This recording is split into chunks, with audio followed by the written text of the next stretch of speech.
Navi Mumbai network.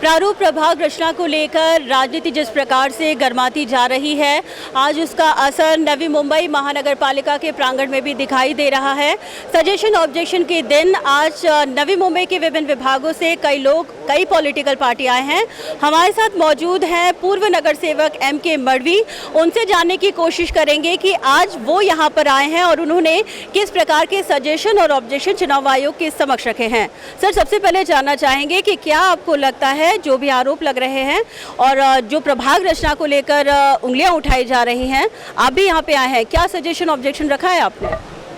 हमने निवडणूक आयोग के आयुक्त अधिकारी और नई मुंबई म्यूनसिपल कमिश्नर के साहब, आयुक्त साहब और अधिकारी, इनके पास हमने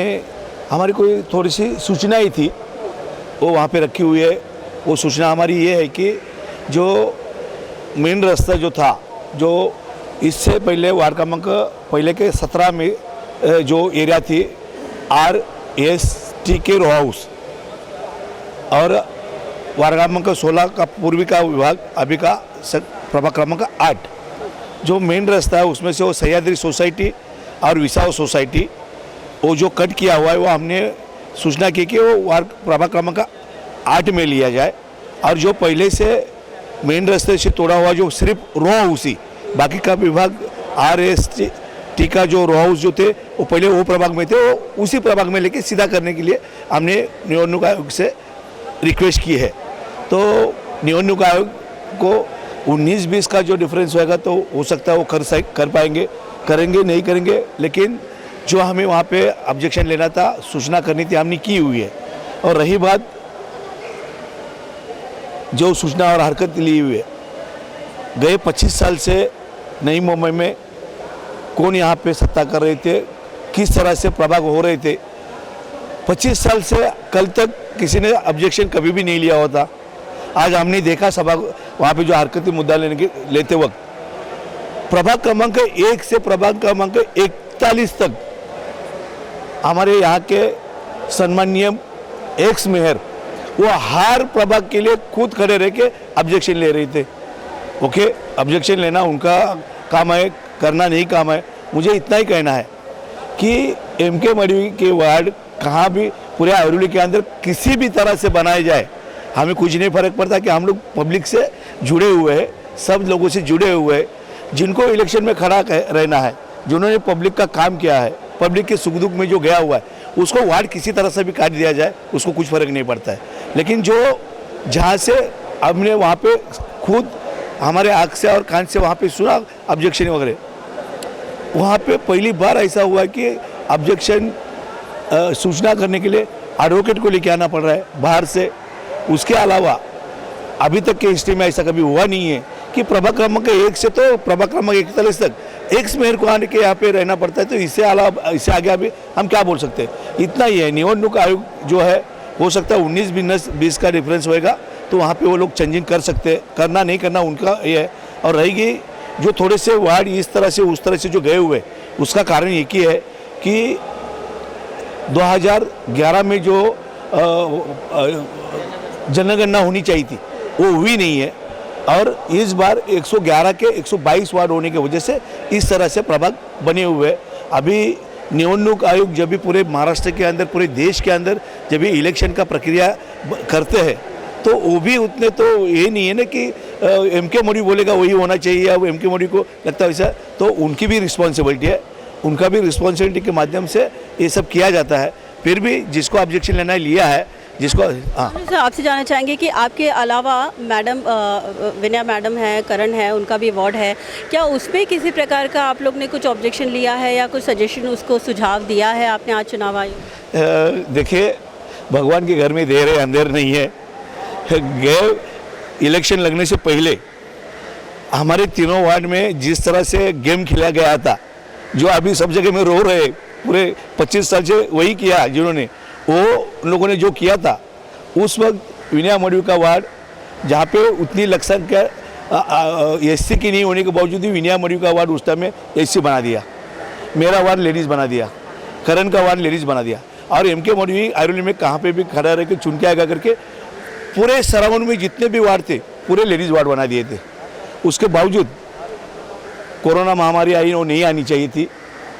बहुत भयानक हुआ। भगवान से प्रार्थना करते कि ये अभी खत्म हो जाए, लेकिन वो कोरोना के वजह से जो 1.25 साल इलेक्शन लेट हुई, उसके बाद में हो सकता है भगवान ने मडवी परिवार के लिए भेजा होगा। अभी जिस तरह से हमारे वार्ड बने हैं प्रभाग क्रमांक 8, भगवान की दुआ से, पब्लिक के आशीर्वाद से, वो तीनों वार्ड एक साथ में है। तो फिर जो हमने ऑब्जेक्शन लिया वो तीनों वार्ड के लिए लिया हुआ, यानी कि आपके सोचकर हो गया है पूरा वार्ड पैनल में पूरा निकल नहीं बोला जाता है, जो सेक्टर वाइज जो हिसाब से वार्ड क्रमांक 1 से बनते बनते आ गया। तो आज भी मैं बोलता हूँ एमके मडवी परिवार को सेक्टर 19 में डालो, सेक्टर 15 में डालो, 14 में डालो, या घनसोली में भी अगर एमके मडवी का परिवार खड़ा रहेगा तो इतना मुझे विश्वास है कि लोगों का प्यार और आशीर्वाद हमें हमेशा मिलते आया है। तो एमके मडवी कहाँ पे भी खड़ा रहेगा तो वहाँ पे चुन के आने वाला है। विरोधक जैसा जिस प्रकार से ऑब्जेक्शन ले रहे हैं कि जिस प्रकार से गली काटी गई है, कुछ सोसाइटीज़ को काटा गया है, और उसको लेकर जो ऑब्जेक्शन रेज कर रहे हैं, क्या आप भी अपने मुद्दे पे अड़े हैं क्या कि आप जो वार्ड है उसी से मतलब आप सेटिस्फाई हैं, या आपको लगता है कि थोड़ा चेंजेस भी होने चाहिए? देखिए, निवडणूक आयोग हो, आप हो, हम हो, कोई भी, हर व्यक्ति को, हर पब्लिक को, हर मतदार को, हर कैंडिडेट को सब जगह से सेटिस्फाइड कर नहीं सकते। कहाँ ना कहाँ तभी वो मतदार लोक संख्या जिस तरह से करना है उस वजह से वो करना पड़ेगा। अगर जनगणना अगर होती थी तो उस हिसाब से हो सकता है और कुछ डिफरेंस भी आ सकता, लेकिन ये सब करते वक्त कोई भी अधिकारी हो, कोई भी निवडणूक आयोग हो, इतना तो ऐसा अनदेखे करके काम नहीं कर पाते हैं। सिर्फ अभी क्या हुआ है मुझे पता है, मैं फिर से बोलता हूँ, जिनको पब्लिक के बीच में जाके काम किया होएगा, पब्लिक के सुख दुख में आया होएगा, तो वार्ड किस तरह से भी आवे उसको ये सब, ये ऐसा हुआ है, ये वैसा हुआ है, ये हुआ है, ये हुआ है, ये बोलने की जरूरत नहीं है। अगर आपके वार्ड में अगर अच्छे से काम किया और दूसरा वार्ड अगर आया है और तुमने लोगों के साथ में अच्छा से बर्ताव रखा होगा, तो बाजू का वार्ड में भी, तो बाजू में जाता ना, दीवार को कान रहता है, तो वार्ड है, तो वार्ड वाला सोचेगा ना कि एमके गलत काम कर रहा है क्या सही काम कर रहा है। अगर एमके गलत काम करता है तो एमके को बाजू का वार्ड वाला वोट नहीं करेगा। तो इसके लिए डरने की कोई बात नहीं है। जो वार्ड आए, जो वार्ड में जाना है, जो वार्ड से खड़ा रहना है, जिसको खड़ा रहना है, मुझे जब आशा है मैं जीत के आऊँगा, तो फिर मेरे को 19-20 डिफरेंस हो सकता है, लेकिन जो बोलते हैं इतना का इतना कट करो, उतना का उतना कट करो, तो हो सकता है निवडणूक आयोग का अगर लगा कि नहीं ये ऐसा करना है तो कर सकते हैं। लेकिन मुझे इतना ही है कि पूरे देश के अंदर इलेक्शन होती है तो कभी कभी खासदार बढ़ते हैं, कभी आमदार बढ़ते हैं, तो कहाँ ना कहाँ का भाग तो कट होता ही है। तो उसके लिए रोने की ज़रूरत नहीं, लड़ने की आवश्यकता है। और हमारी शिवसेना पार्टी लड़ने वाली पार्टी है, रोने वाली नहीं है। 25 साल में जिन्होंने कभी रोया नहीं, उनके मर्जी के मुताबिक किया, तो अभी रोने की क्या ज़रूरत है।